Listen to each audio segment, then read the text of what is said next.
everyone, I am Dr. Gunjan and welcome back to my channel Planet Homeopathy. आज के इस lecture में हम health and concepts of health के बारे में बात करेंगे। तो हम सबसे पहले देखते हैं व्हाट इज हेल्थ। हम सभी ने हेल्थ की डेफिनेशन बचपन से यही पढ़ी है, that is health is a physical, mental and social wellbeing. WHO की डेफिनेशन को कंप्लीट करने के लिए हमें इसमें बस एक थोड़ा सा एडिशन और करना है, that is not merely the absence of disease और इन्फर्मिटी। मतलब सिर्फ डिजीज की एब्सेंस होना, उसी को हम हेल्थ नहीं कहेंगे। एंड इन्फर्मिटी का मतलब होता है वीकनेस, या किसी इंडिविजुअल में वीकनेस नहीं है, कोई डिजीज नहीं है, तो इसका मतलब ये नहीं है कि वो हेल्दी है। उसको फिजिकली, मेंटली और सोशली तीनों लेवल पर उसे हेल्दी होना है। तो अकॉर्डिंग टू WHO हेल्थ की डेफिनेशन होती है that is health is a physical, mental and social wellbeing and not only the absence of disease and infirmity. So according to WHO, health is a state of physical, mental and social well-being and not merely the absence of disease and infirmity. अब हम देखते हैं concept of health. Concept of health में 4 pillars होते हैं जिनके बारे में हम पढ़ेंगे। सबसे पहले आता है biomedical, ecological, psychological and then holistic concept. तो हम इसमें स्टार्टिंग करते हैं बायोमेडिकल कंसेप्ट से।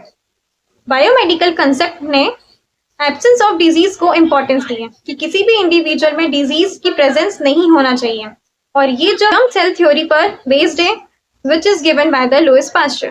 नेक्स्ट हम देखते हैं इकोलॉजिकल कंसेप्ट। इकोलॉजिकल कंसेप्ट के अकॉर्डिंग इंडिविजुअल और उसके एनवायरनमेंट के बीच में एक हेल्दी इक्विलिब्रियम बना होना चाहिए, और जब ये इक्विलिब्रियम डिस्टर्ब हो जाता है, जब ये एडजस्टमेंट इंडिविजुअल और एनवायरनमेंट के बीच में गड़बड़ हो जाता है, उसी कंडीशन को हम डिजीज कहते हैं। आगे हम देखते हैं साइकोलॉजिकल कंसेप्ट। साइकोलॉजिकल कंसेप्ट के अकॉर्डिंग हेल्थ सिर्फ एक बायोमेडिकल फिनोमिना नहीं है, इसमें एक इंडिविजुअल की social, psychological, emotional, economical, vocational, ये सारी चीजें हेल्दी होना चाहिए। मतलब सोशली उसका बिहेवियर कैसा है, उसके टर्म्स, उसकी बॉन्डिंग्स, उसका एटीट्यूड, उसका बिहेवियर सोशली कैसा है, वो उसकी सोशल बिहेवियर को दर्शाता है। नेक्स्ट आता है इकोनॉमिक फैक्टर। इकोनॉमिक मतलब अगर उसका वर्क लाइफ बैलेंस है, उसका जॉब सेटिस्फेक्शन है, तब जाके उसका इकोनॉमिक लेवल अच्छा होगा, जिसकी वजह से उसका मेंटल हेल्थ अच्छी होगी। एनवायरमेंटल फैक्टर मतलब यहाँ पर उसका एनवायरनमेंट भी बहुत इंपॉर्टेंट रोल प्ले करता है।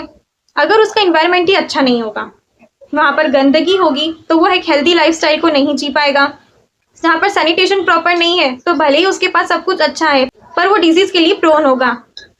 यहाँ पर एक पॉलिटिकल फैक्टर को भी इंपॉर्टेंस दी गई है, जिसमें ये बताया कि वो कितना ज्यादा मैनकाइंड है। तो ये होता है उसका साइकोलॉजिकल फैक्टर। लास्ट आता है holistic concept.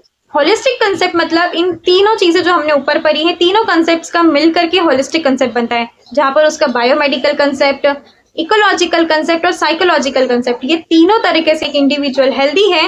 Ultimately holistic concept ये बताता है कि सोशल, एनवायरमेंटल, इकोनॉमिकल, कल्चरल, ये सारी चीजें एक इंडिविजुअल की हेल्थ को इन्फ्लुएंस करती हैं। सो ये था कंसेप्ट ऑफ हेल्थ, जिसमें हमने इसके 4 पिलर्स देखे और उनको समझा। सो बाय बाय।